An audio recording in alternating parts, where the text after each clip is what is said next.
Okay, now I make this video again. It's very nice, and even though I don't have clear idea what I want to talking, but at least that I still need to talking. Okay, today probably that I want to talking about the city in Indonesia because it's easier for me to elaborate the circumstances in the city, even though I don't have many experience, to take a journey or getting around the city, except some cities in Indonesia like Pontianak or Semarang and Yogyakarta. And I have a little bit experience in Malang. And probably the best way I want to talking today is to compare this city. But I don't think it will be an appropriate behavior to compare one city to another because of course there are advantages and disadvantages towards the cities, but at least that I want to give some information. And I even though I don't know that whether my information is beneficial for anybody or someone who even listens this video, but at least that because my aiming to speak here to practice my English. Then yeah, I still told about this. First, I live in the Pontianak. I had been there for many years of my life, and it's kind of my second home besides Natuna because you know that when I was child, around I don't know exactly the my age at that moment, but when I still elementary school in the grades 5 and 6 that I studied there in the Kuburaya region is one of part regions in the West Borneo. West Borneo is the province in Indonesia. I would say that place very nice, even though it kind of hot, it warm, because you know that the Borneo is these islands don't have much mountain, and Pontianak particularly very close to the sea, so the weather kind of warm, and the people very nice there, and very diverse too. When I compare Pontianak to Jogja or another city in Java, in my opinion, I never going to the Bandung or Jakarta, so I don't have any idea about these two cities. But I have experience in my experience in Pontianak. The city very diverse because you know that the presentation of Islam as the biggest religion here in Indonesia not a very big. It's around 16% people Islam, and otherwise is another religions. And there are many Chinese too there, and there are another tribes like Melayu and Daya, very popular there in the Pontianak. So in my opinion, it's very diverse place when it compared to many place in Indonesia. What I love about Pontianak is Kapuas River is the longest river here in Indonesia. And yeah, of course the river's not very clear, and it's because it is polluted by people who live around there.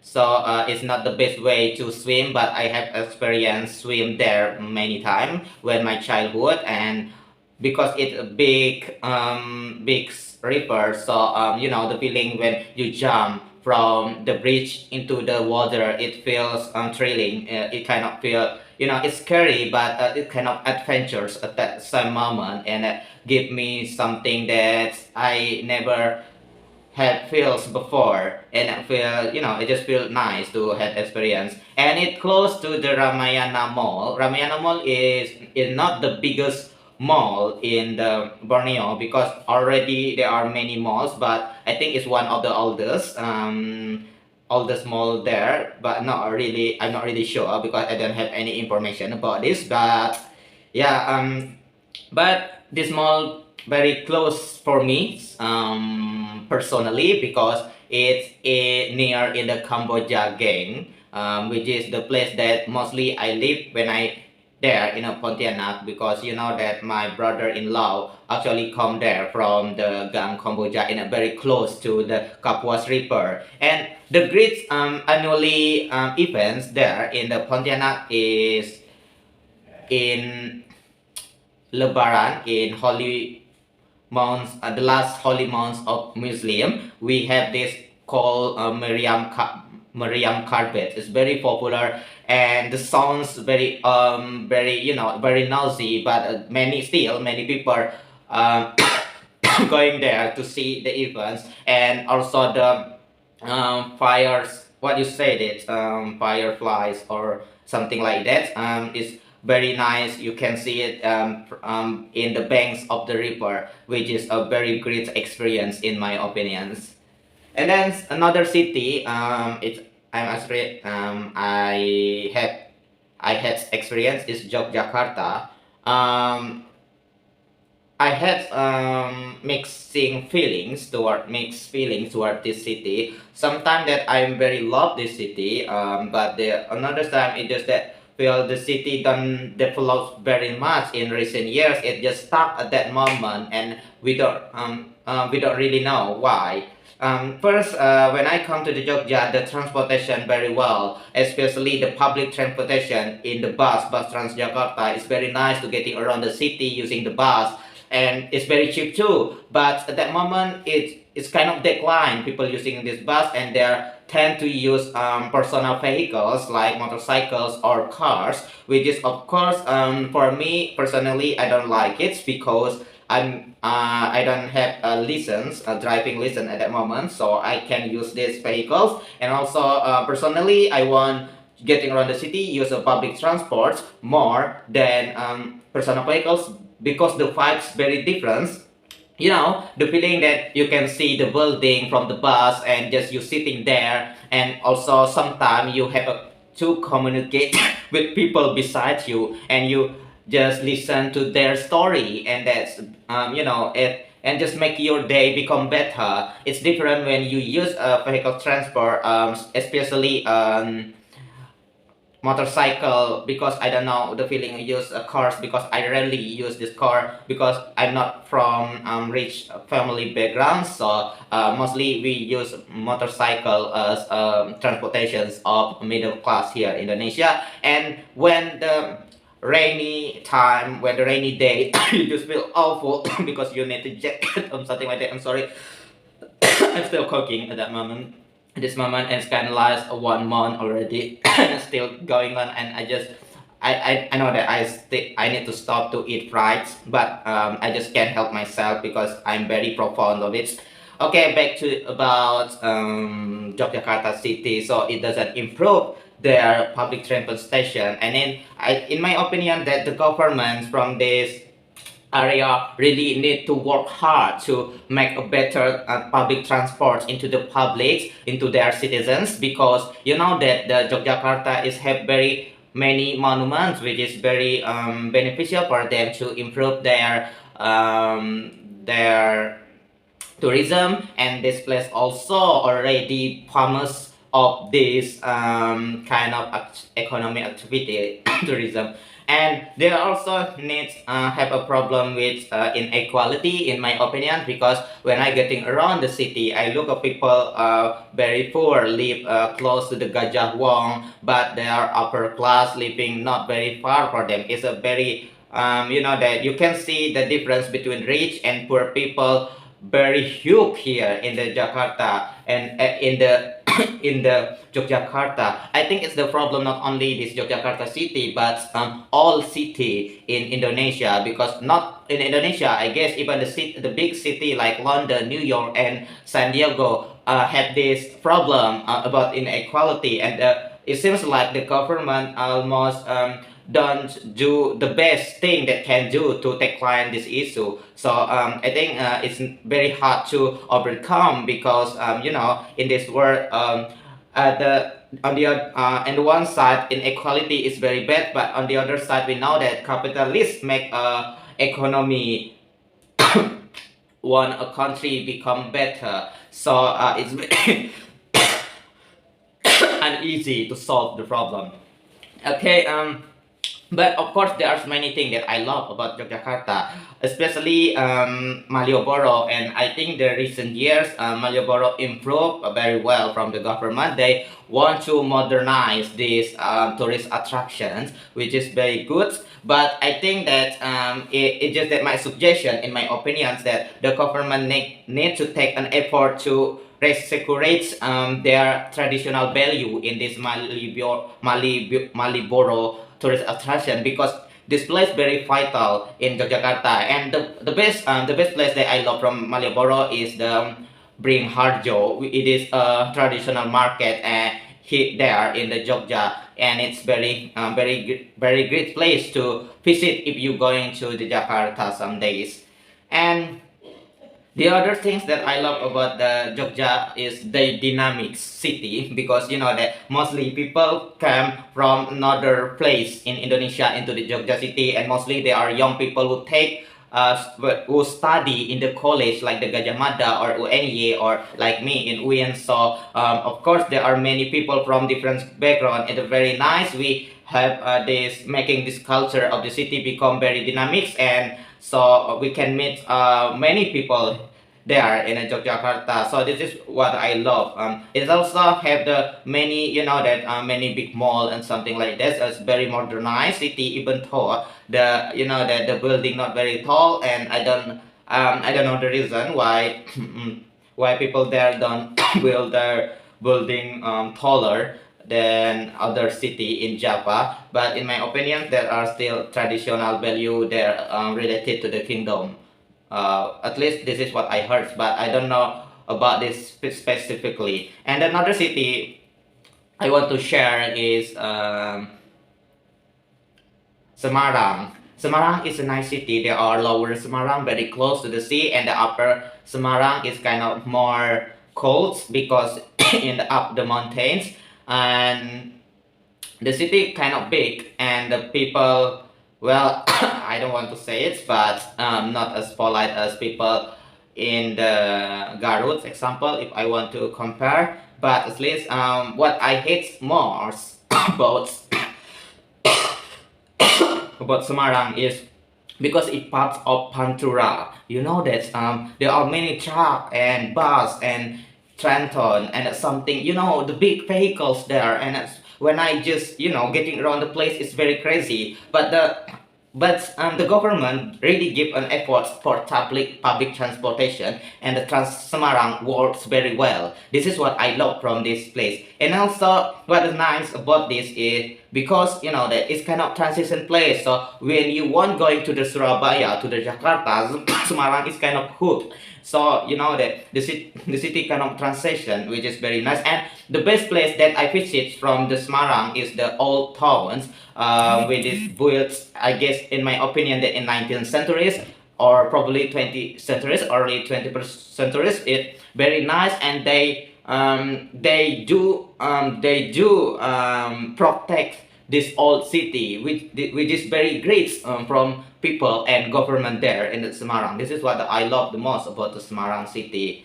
And then the another city experience is Malang. I'm only around 2 days or 3 days visit my friends a few years ago, which is not a it's a great experience actually, but fortunately I don't spend many times there, which is disappointed because I want to explore the city very well, mostly in the Batu area because it's very cold. This is what the so far that the city that I love, because you know the weather is very great, and I love the rains there, and we don't need to take a shower in the morning. It's very different with another city in Indonesia, because you know that we take a shower twice every day because we live in the tropical regions, but the Semarang quite different because it's very cold. So when I woke up like 9 a.m., I just feel that it's very cold. I don't want to do any activity. It's very cozy there in the Semarang. This is what I love. Unfortunately, yeah, I didn't visit Batu, which is very popular for tourist attraction, and apples too, because I love the Malang apples of Malang. It's very nice combination between sour and sweet, which is very good taste in my opinions. And another city that I visit is Solo. Solo, in my opinion, it improved lots. Yeah, it's improved lots than the cities around surrounded. And I don't know, because the government is very good at this moment, so it makes the city become very well, and the university that develop very much in these regions. And another city that I visit is Garut, and it's also very cold, but not as cold as Malang. And I really enjoy the city, mostly about the Sundanese language, which is, I think, it's very, it just feel low and polite and something, and the people very nice there. Even though I think the government need to tackle the problem about the rubbish, because that when you getting around the city, you cannot see rubbish in the behind the streets almost everywhere there in the Garut. But despite this issue, I think my experience in the Garut so far very well, because the people very welcoming there, and it's just that something that very moving my heart, because I never experienced that the people as polite as there in the Garut. And yeah, this is my expression. And then another city that I visit is Singkawang. Singkawang, of course, is a nice city. It's very hot. It's very hot because it's close to the sea, and also, yeah, people there have very nice culture, because mostly people that almost 70% in my I guess, if I'm not mistaken, that Chinese, so it's very have different culture when we compare to another cities in Indonesia. And yeah, there are cities that I already live, or at least I take visit a few days. But in the future, I really hope that I will take a visit into another cities like Batam, because I you know that even though the Batam is the biggest city in the Riau Islands province, and I come from this province, but I never visit this city because the distance between my home and this city kind of huge, and it take almost 3 days to go there. So this is make me until today never visit Batam. And also Tanjung Pinang is very close to Batam. Tanjung Pinang is the capital city of Riau Islands regions. And another city that I want to visit is Kuching in the Borneo Islands, but it's not Indonesian city. It's parts of Sarawak, which is Malaysia. And my uncle live there. They are Malaysian citizens. So he is Malaysian citizen. So I want to visit him if I have a chance, and of course have a time and money and all that stuff needs to going there, like passport and other stuff. And another city that I want to visit in the future is Jakarta. Of course, I'm never going to Indonesian capital city, and I really want to experience by myself what kind of traffic jam, what kind of pollution, what kind of that unpolite people. This is what I hear. Okay, of course, it's very stereotype, and I don't believe. I think we shouldn't believe with a stereotype. Okay, and the another city that I want to visit is and then of course Surabaya, because it's very close to the Pare here, which is the place that I live today. And another city is Denpasar, because it's in Bali, and I want really to visit that. And also I want to visit like Manado, and also in Biak and Papua. But I think I need many times and months of money to visit this place, because it's far to east from Indonesia. And I also want to visit Medan sometime, and Palembang too, because the city very have a nice culture, and they are kind of very popular, because Palembang is old city in my opinion. It's probably the oldest cities in Indonesia since Sriwijaya era. And then we have this Medan close to the Danau Toba, and I want to explore this place, because Danau Toba is the biggest lake, the biggest lake in Indonesia. And in the middle of the lake, you can see an island, which is a big island called Samosir. And the stories behind the lake, the legends behind this natural beauty, very popular among Indonesian people about the Toba, Danau Toba. And also, of course, I want to visit the new capital city of Indonesia. It's close to Samarinda and Balikpapan. Even I want to work there in the new capital city, because I think it will become nice to have an experience, become the first citizen in that kind of place. And there are my stories about the city in Indonesia, and very nice to share more than 20 minutes, to talking about the cities in Indonesia. And of course, I think Indonesia a very attractive place to living in, because people very humble and people very cozy and relaxed. You know that if you love low pace living, so Indonesia is a best choice because it's easy to live here when compared to live somewhere else. And yeah, that's all I want to share today, and it's very nice to make this video again, and I hope that tomorrow that I can make another, because if I practice every day, then make me become naturally in a speaking, because I have a coach that told me I need to improve my pronunciations, and then also of course my intonations, because when I speak, I don't deliver it very well, even though they say that I have this lexical research, which is that because of my ability to understand vocabularies. I think it's because I read a lot in English, so this is the reasons. But I don't practice enough in speaking, so that I want to improve my skill in this place. Okay, thank you very much and good night.